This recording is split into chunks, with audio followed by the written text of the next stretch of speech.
क्या आप जानते हैं कि इस साल का पितृपक्ष बहुत ही दुर्लभ और विशेष माना गया है? शास्त्रों में इसे इसलिए अत्यंत दुर्लभ कहा गया है क्योंकि पितृपक्ष की शुरुआत पूर्ण चंद्र ग्रहण से हो रही है और समाप्ति सूर्य ग्रहण सर्पित्री अमावस्या पर हो रही है। ऐसा संयोजन बहुत कम वर्षों में देखने को मिलता है और इसे आध्यात्मिक दृष्टि से बेहद शक्तिशाली माना जाता है।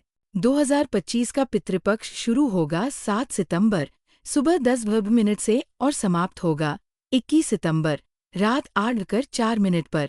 7 सितंबर की रात भारतीय समयानुसार 8:42 से 1:40 बजे तक चंद्र ग्रहण रहेगा। चंद्रमा मन और स्मृति का प्रतीक है। इस दिन किया गया तर्पण और पिंडदान सीधे पितरों तक पहुंचता है और उनका आशीर्वाद कई गुना बढ़ जाता है। ग्रहण के समय आकाशीय ऊर्जा सबसे प्रबल होती है। आत्माएं पृथ्वी के और अधिक निकट मानी जाती है।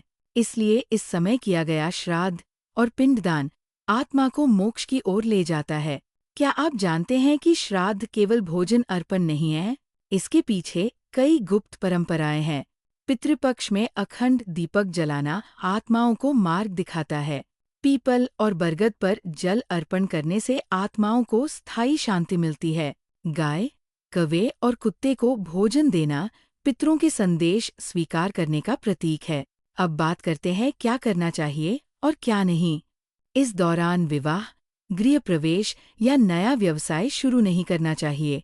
मांसाहार, मदिरा और तामसिक भोजन वर्जित है, लेकिन दान, भोजन और जरूरतमंद की मदद पितरों तक सीधे पहुंचती है।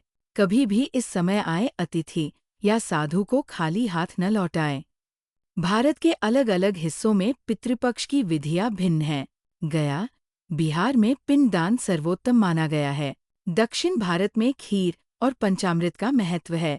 महाराष्ट्र और गुजरात में पितरों को भोजन अर्पित कर पूरा परिवार बाद में वही भोजन ग्रहण करता है। अब सबसे खास दिन की बात करें, सर्पित्री अमावस्या। इस साल ये आएगी 21 सितंबर को। यही वह दिन है जब जिन पूर्वजों की तिथि याद न हो उनके लिए श्राद्ध किया जाता है। साथ ही भारतीय समयानुसार सुबह 11:46 से दोपहर 3:03 बजे तक सूर्य ग्रहण लगेगा।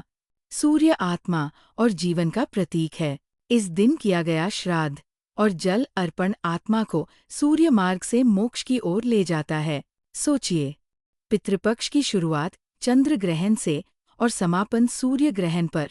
ऐसा दुर्लभ संयोग शायद अगली बार कई पीढ़ियों बाद ही देखने को मिलेगा। इसलिए इस साल के पितृपक्ष को शास्त्रों में और भी शक्तिशाली और फलदायी बताया गया है। अब बात करते हैं लाभ और उपाय की। पितृतर्पण और दान करने से पूर्वजों की आत्मा तृप्त होती है। परिवार में सुख, शांति और समृद्धि आती है। बच्चों और आने वाली पीढ़ियों पर पितरों का आशीर्वाद रहता है। मानसिक शांति और कर्मों का फल तेजी से मिलता है। कुछ विशेष उपाय भी है। 15 दिनों तक घर में अखंड दीपक जलाएं। पीपल या बरगद पर प्रतिदिन जल अर्पित करें। जरूरतमंदों को भोजन कराएं या दान दें। शनिवार या रविवार को तिल और जल से तर्पण करें, क्योंकि ये दिन पितरों के लिए अधिक शुभ माने गए हैं। पितृपक्ष केवल एक कर्मकांड नहीं है, ये आभार और कृतज्ञता का पर्व है। पूर्वजों का आशीर्वाद इस जीवन के साथ साथ आने वाली पीढ़ियों तक जाता है। इसलिए इस साल का पितृपक्ष श्रद्धा और भक्ति के साथ मनाएं। तर्पण, दान और भोजन से अपने पूर्वजों को तृप्त करें। उनका आशीर्वाद आपके घर को सुख, शांति और समृद्धि से भर देगा।